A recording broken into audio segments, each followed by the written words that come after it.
In this video, we'll talk about production possibility curve or PPC. PPC is a very important concept that we teach because the curve, when we'll draw it, we'll see can show us many micro and macroeconomic concepts that we've been talking about. So what is PPC? A PPC is a curve that shows different combination of two economic goods which an economy can produce if all the resources are fully and efficiently employed. When we draw the curve, we will have some assumptions. The PPC assumes an economy with fixed amount of resources, which means land, labor, capital, enterprise is limited, is fixed, and does not vary when we are drawing a particular curve. Secondly, we also assume that there is a particular level of technology, which means that things are not changing when it comes to technology, because we will soon see that technology can result in us to become more efficient, can result in our production possibilities to go up. So we will assume when we are drawing a particular PPC that technology will not change. And lastly, the PPC is a simplistic analysis which will only show us two goods. So let's now draw the diagram of PPC to see how it shows our productive potential of the economy. So let's draw the curve. When we are drawing a curve, we will first see that on the x-axis, we will put, let's say, good x. On the y-axis, we will put good y. So let's say an economy is producing only two goods, good x and good y. And in reality, the economy we know can produce a lot many goods, but for our analysis, let's assume they're only producing two goods, good x and good y. And let's assume also that when they produce these goods, they're using these resources fully and efficiently, and therefore when they do so, they can be on the PPC. So all points on the PPC, basically, we assume that resources are fully and efficiently employed. Now, guys, when you're looking at the different points, for example, let's say this is 30 of good y and 10 of good x, right? So you have 30 of good y and 10 of good x. And let's say this is 20 of y and 20 of good x. And let's say this value is 10 of y and let's say 25 of good x. So I came up with these values. So what you can see one thing is this, that as you go from A to B to C, when you get to produce more of x, this PPC is telling us you are also producing less of y. And we can see why this is happening, because when you draw a particular PPC, if you're assuming all resources are fully and efficiently employed, and then suddenly you are saying, hey, I want more of x, more of x can only happen if there's a less of y taking place, because if the resources are fully employed to begin with, and now you are reducing the production of y for more production of x, so you are diverting resources from y to x, because you don't have any extra resources lying anywhere, because here you have fully employed your resources. So when you go from A to B, your resources are fully employed. So if I could sort of say one more definition here, a PPC can show basically for every amount of good x, the maximum amount of good y that this economy can produce if it is using its resources fully and efficiently, and with the given technology and limited resources. It is telling us for every x how much y can I produce, or how much the maximum quantity of y I can produce for an economy. The PPC is very useful in telling us a lot of concepts that we've just talked about. The first concept we would like to talk about is scarcity. What is scarcity? Scarcity is simply unlimited wants and limited resources. Now we know that all points on the PPC are where the resources are fully and efficiently employed. This means all points beyond the curve will become unattainable. For example, let's say I look at a combination of 25 of x and 20 of y, which is somewhere here. if I look at this combination, let's call this combination D, which is 25 of X and 20 of Y, this will be not possible to attain. Why? Because the economy cannot produce at any point outside its existing PPC. And the reason why that is because PPC is showing you your productive potential or maximum production level, which means you cannot go beyond this with the fact that you have what we call limited resources. The limited resources can make you achieve either 25 or 10 of X, or 25 of X and 10 of Y, or 20 of X and 20 of Y, but not 25 and 20. So any point beyond the PPC, we say, is showing us scarcity, because we cannot attain it due to the fact that there is limited resources that economy has. And we also know because of scarcity, people have to take choices or make choices. So how do people make choices? Well, if the economy is choosing to be at A, which is 30 of Y and 10 of X, more of X will lead them to produce, for example, 20 of X, but that would mean they will make a choice of having a sacrifice of 10 of Y. So more of X of 10 of X is leading to, let's say, a sacrifice of 10 of Y. So this means that all these combination A, B, C, which are attainable right now, also depicts us the concept of choice. So we can say that all points on the PPC are showing us choice. So A, B, C, all of these are showing us the various choices that the economy can take. And because of these choices, of course, if I decide to have more of X by going from A to B, I have 10 of X, I may need to sacrifice something of Y, which means that PPC also shows us an important concept of opportunity cost. Let's look at the opportunity cost in detail. So if I show you this diagram, guys, as you can see in this diagram, what is happening is that as I move from A to B to C, I'm getting more and more of X, but I am also sacrificing something of Y. So if I look at the opportunity cost, this can be shown through what we call the slope of this PPC.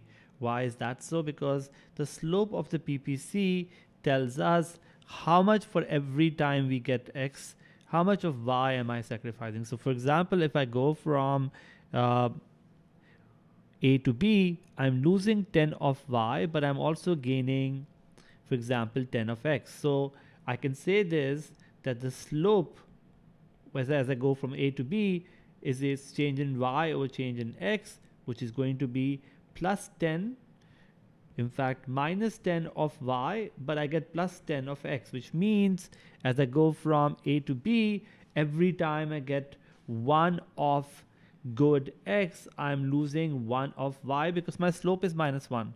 So slope tells us the idea that in order to get more and more of X, I have to sacrifice something of Y. So this negative value means that there is a sacrifice.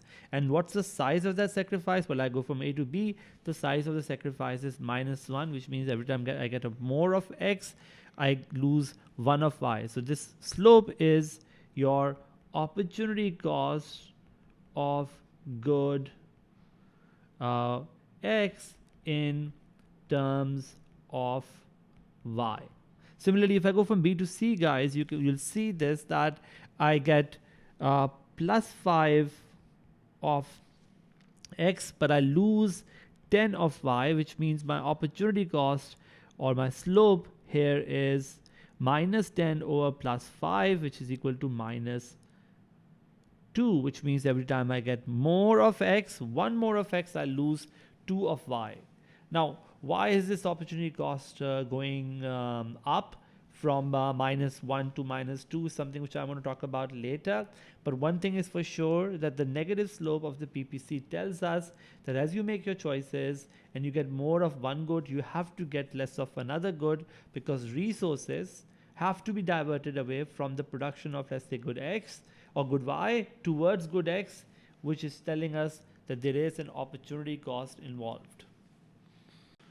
So there's always an opportunity cost involved when I move from a point on the curve to another point on the curve because of diversion of resources. Now, what if you were at point F or G here? Let's call this point G, which is not on the curve, which is inside the curve. And let's say you go to point B. Now at G, basically, you were making 40 of good Y and 15 of good X. So when you move from G to B, you did not sacrifice anything of Y because B is 40 of good Y and 25 of good X. So as I move from G to B, more of X is taking place, but there is no sacrifice of Y. So what does that mean? Well, it means that movement from point inside the PPC to a point on the PPC will have no opportunity cost. And why is that so? Because if you are not on the curve, let's say if you are making 40 and 15, then you are basically not producing at your full potential, because 40 and 25 is full potential, but 40 and 15 means you are not producing on full potential. So one needs to understand this, that whenever we move from the PPC towards the point on the PPC curve, from a point inside, you will not have any opportunity cost because you on the first place have what we call unused resources. So you're not utilizing your resources fully and efficiently, and that is why you have a case of no opportunity cost. So if you go back to our diagram, basically, when we look at opportunity cost, there is opportunity cost when I move from point from A to B or B to C, but not from point, for example, G to B, because there is an important idea that below the curve, any point, let's say G or H, all of these points are where I'm not using my resources fully or efficiently, because I could do really better by making more of one good without less of another, which means I wasn't really using my resources to begin with. So unemployment and inefficiency is another concept that can be shown through the PPC diagram, because if you are on the curve, you are showing full employment, but if you're not on the curve, it means there is a existence of unemployment. Any point below the curve means that you can actually achieve more output of both good and X and Y, and yet there is no opportunity cost. So the economy that produces below the PPC is showing you unemployment as well as inefficiency. And when we go towards the origin, which means further away we are from the origin, the higher will be the unemployment. So this point H, which is very close to the origin, is showing high unemployment as compared to, for example, a point like W. Why? Because the closer you are towards the PPC, the better your utilization of resources, and therefore the lower will be your unemployment. The last concept we would like to talk about is something called economic growth. What is economic growth? Well, economic growth is simply a rise in the productive potential of an economy, which means that we are looking at the shift of the PPC. Why is that so? Because now when you look at your PPC, you are looking at suddenly a higher productive potential. So if the PPC shifts to the right, this means there is an economic growth, which is simply an improvement in the quality or quantity of your factors of production. So it implies simply that there is a combination which was previously unattainable. So for example, if this is my good X and this is my good Y, and let's say if there was this combination right now, we're producing at point A, and let's say A dash was previously unattainable. When the PPC shift to the right, that combination which was previously unattainable is now attainable. So any improvement in the quality or quantity of factors of production will lead to a shift of the PPC. And good examples of this could be, if labor becomes more productive, or if capital becomes more productive, or if there's an improvement in technology. All of those factors can make the PPC curve shift to the right, and therefore us to achieve anything which was previously unattainable, and that is basically mean that there is economic growth taking place in the economy. Sometimes it also happens is what we call a pivotal shift of the PPC. A pivotal shift of the PPC simply means that there is a rise in productive potential but of only one good. So let's say this is my PPC and suddenly there is an improvement in the productive potential of only one good. Let's say good X is labor intensive, right? Let me write this, labor intensive. And let's say good Y is capital intensive, and suddenly labor becomes more productive. So if labor becomes more productive, for every, for example, Y that I'm making, let's say I'm making 30 of Y and 10 of X, I will be able to make, let's say, more of X. So for every Y I'm making more of X, which means there is what we call an improvement in the productive potential. So whenever we see a pivotal shift, we say there's an increase in the factors of production in terms of quality or quantity geared towards one good. So pivotal shift of the PVC or a change in the slope is basically showing us when there's a change in the quality or quantity of factors of production, which is specific to only one good. So X, which was labor intensive, saw an improvement, but Y, which was capital intensive, did not see that improvement because Y was using capital and not labor in our example. So these are the important concepts that PPC can tell us, from scarcity, choice, opportunity cost, and rise in economic growth can all be shown through a very simple concept of PPC. If you like the content you just saw and all the other content that is on my website, then you need to head over to altacademy.org, where you will find more content not only of my subject but also 5 other subjects. So go there.